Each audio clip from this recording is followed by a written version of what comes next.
Mr. Nara, thank you for being with us. Welcome.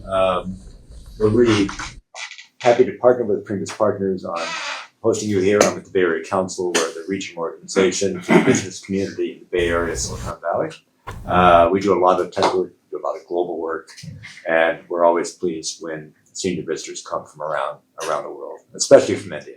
So thanks so much for being here. A lot of this links to the AI mission in India and the AI summit coming up in New Delhi just after the turn of the year. So there's sort of a feed in to that entire process.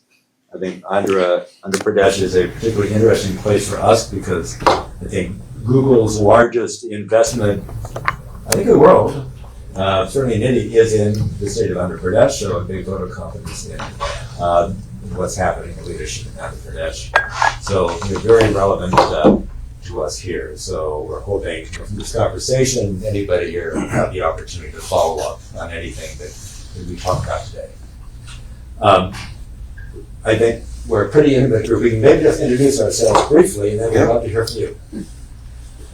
Well, I'm a Vish Mishra. I've been in Delhi for 48 years, in America for 58 years. So I went to school in BHU, and age 22 graduated, and immediately came to America. So never did or worked a single day in my life in India, but I was kept in touch with India. So a technology professional turned technology entrepreneur turned technology venture capitalist. And we decided to go to India, to invest in India, 2004. Before Silicon Valley people, VC discovered India, we said, okay, India is going to be rising, middle class rising, a lot of people have jobs, careers, etc. So we allocated, and we funded a lot of companies. Many we shut down, as you know, typical stuff. But we have two companies left in the portfolio, huge. One company called Billus. This electronic bill payment company, that's our company, $5 billion valuation for this company. 3 IT guys from the early 30s, okay, we fund them. I got to meet your father, okay, I think I mentioned it last time. I happened to be part of Bill Clinton's presidential delegation. We went to India in 2000 to discover because the US was, and of course, Hyderabad was the city that hosted him. I finally go there, so I remember vividly.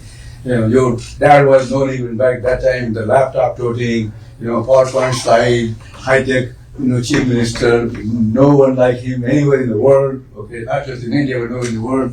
And I remember Bill Clinton was on the stage, he said, well, there's no way I can match your skill.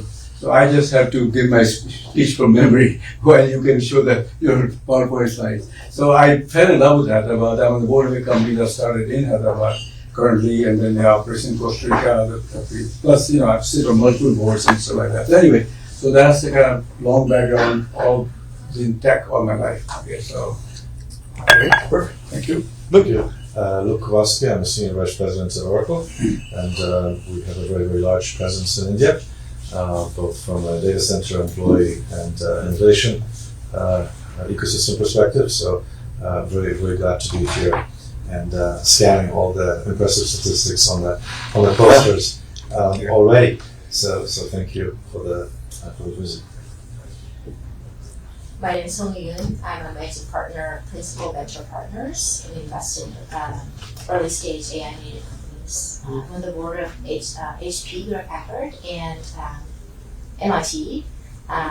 HP has a big presence in India, of course, and I've been running a gaming company. India has been a very important market for our gaming industry, so really glad to be here. Thank you. My name is Benjamin Larson. I'm at AI Safety with the World Economic Forum based in San Francisco, leading work on AI safety when it comes to AI agents and also looking at AGI, where we have a Global Future Council that is looking a bit into the future. But very nice to meet you and looking forward to the conversation. Audrey Duet from the World Economic Forum at the Center for AI Excellence. I am head of AI and data innovation. Working with Ben on the latest advances in AI, but also how to use the technology for benefits on climate as well as security and governance. So we have a lot of work on that, and we work closely with India with the Center for AI Excellence over there. Hi, I'm Abhishek. I work with Government of Andhra Pradesh. I had an agency called Andhra Pradesh Industrial Infrastructure Corporation. We are responsible for creation of all the industrial parks, facilitating. We have a land bank of around 2 lakh acres. So that's what we do. Hi, my name is Nilay Varma. I'm a CEO of a company called Primus Partners, which is India's largest owned Big Four consulting firm. But I've spent about 20 years in Big Four consulting before this. And I think the biggest thing for me in my introduction is I work with the leadership of the government of Andhra Pradesh, which is one of the most progressive. So when you spoke about at that particular point of time, things haven't changed. He's still the chief minister who people look up to. And I guess now he also is supported very, very well by our honorable minister. And I think Google's expansion in India was really an example of how the new leadership is driving growth in our state. And we're really looking forward for today's conversation because the honorable minister has always said we need to learn how it's not about just data centers, but how the ecosystem is to be developed. And we're looking forward to your inputs and thoughts. So I'm Lokesh Nara. I'm the Minister for Human Resource Development, IT Electronics, Real-Time Governance. So it's three ministries under me. A little bit of my background, I did my bachelor's at Carnegie Mellon, worked at the World Bank for 2 years, again in e-governance. No surprises there. And then 2 years at Stanford MBA. I went back to the family business for about 5 years, till my wife, who's also Stanford MBA, decided to come back and kick me out of the business. Ended up in politics. I've been a full-time politician now for almost 13 years. So, Andhra Pradesh, the state that I represent, is one of the youngest states in India. We are about a $180 billion economy, aspiring to be a $2.4 trillion economy. That means we need to grow at a CAGR of 15% year on year. And the way we've approached this growth is a clusterization. So we have chosen roughly about 20 subjects or clusters that we believe we should focus on. Automotive, renewable energy, electronics, compressed biogas, ports, aqua, all the way up to, of course, AI, data city, and the whole ecosystem. But what excites me in these clusters is the vertical and horizontal integration. So how do I capture the entire value of the ecosystem? So an example would be let's take a mobile phone, right? What are all the components that go into a mobile phone? And now those components is what I call are the verticals, and who are all the guys who make them? How do we put this together? The horizontal is again my education portfolio. Education, skilling, testing, and certification. So this is the approach that we've taken as a state. So to give you a few numbers out, 9% of Kia's global manufacturing comes out of my state. About 50% of India's air conditioning is made in my state. And with the 3 new deals done, we'll be at 70% in about 24 months. Renewable energy, we are among the top 5 in the country. So now we want to be either 1, if not 2, in the sectors that we operate in. So this is in automotive, drones, space. We're doing this in electronics manufacturing. We're doing this in medical devices, pharma, chemical, IT, of course, IT services, the entire data city. So that's been a very regimented approach in the way we believe that clusters have to be built out, and that's what makes, again, Andhra Pradesh very unique. The other thing is 3 clear reasons why Andhra Pradesh is, with all humility, able to do it better than my peers. One is we have a leadership which is proven. Mr. Naidu is a proven track record. This is his 4th term, but backed by a very young team. 50% of our legislatures are first-timers. 17 out of the 25 ministers are first-timers. So I'm a second-time minister, so I'm actually one of the more senior ones in this cabinet. So that gives you an understanding of the passion and energy that we bring to the table. The second reason is speed of doing business. So what other states cannot deliver and what we deliver is speed, and on a consistent basis. So we track each and every MOU that we do. There's a proper rigorous process around it. Abhishek and his colleague Saikan both had that initiative.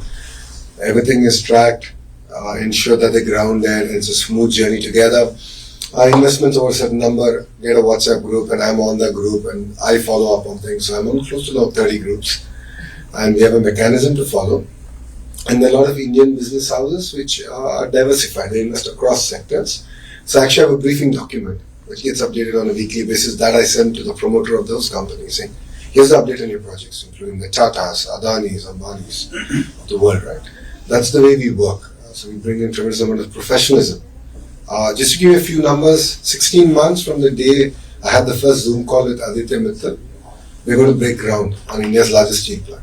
16 months. We finished environmental clearances, the hearings are done, land is being given, R&R is happening. Next month, January, we will break ground. So that's 16 months. The conversation with Google is about 13 months. Vikas and I agreed 12 months, we took a month more. 13 months done, we announced it. We're going to break ground around March next year, after the budget is done. So Cognizant is doing one of the largest centers in my state.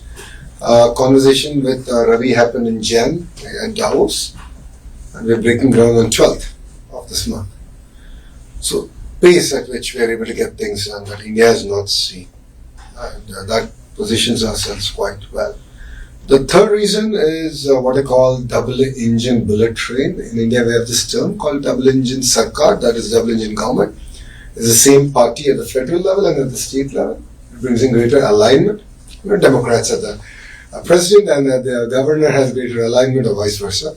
Trump would like it vice versa. So we have that. But what we have is, though we are a regional political establishment, we play a very important role in the federal dispensation. And Mr. Naidu is known to positively influence policy in the interest, of course, of the nation, and the state gets a first mover advantage. Case in point, ArcelorMittal project. Case in point, what we have done with Google. And Mr. Naidu is known for it. This is his fourth term. He's done this dozens of times in his first 3 terms. So that's why we are very unique, well positioned, and that's why you hear about us a lot more in the last 18 months than any other state in India. So yeah, we are really excited. And coming to AI, and why we are here, right? So for us, we believe that the investment of Google is just the beginning. I believe it's a catalyst. Today we spent almost 2 hours with the leadership team of Google to look at how can we now leverage upon it. Of course, I want to create more jobs. How do I look at the manufacturing, the build out?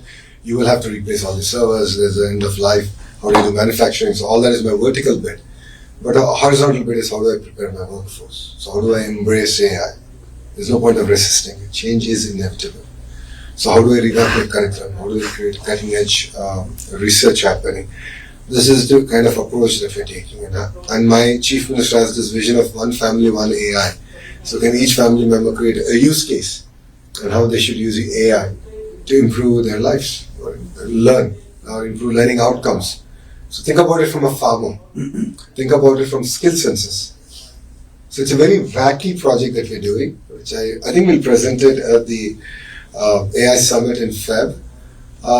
Imagine we'll be able to assess skills across trades using conversational AI. It's a very powerful thing. So Mr. Naidu made this electoral promise that we'll do skill census, and then of course he left it to youngsters like me to figure out how to do it. I did it in the traditional way, and rest assured we fell flat. Then we discovered this entire conversational AI piece where we can assess from an AC repair lift operator to an AI engineer and do an assessment on where they actually are. So this is the kind of work that I believe AI can fundamentally transform and enable governments to do better delivery. So that's what sets us apart, and that's what makes it very exciting from an Andhra's perspective, from an India's perspective. 1.6 billion population, youngest demographics nowhere else in the world. So we have a role to play in this entire AI revolution as a nation, and I believe as a state we will be well positioned to lead it from the front. From a data center capacity, our vision is 6 gigawatts, and what you will be seeing is all this to be construction started in the next 12 months. All in the entire 6 gigawatts. So that's the pace at which we are now working. And that's what makes it very exciting. So, India that you've heard, you've known, is very different from India today. Every state is competing, every state is hungry. we were cribbing that we lost a deal to my neighboring state today on the way driving to this meeting. So that we bring a lot of passion and competitive spirit, and I believe that it's a new India. And under the leadership of our Prime Minister, right, in his third term, I think we are in that cusp of amazing transformation.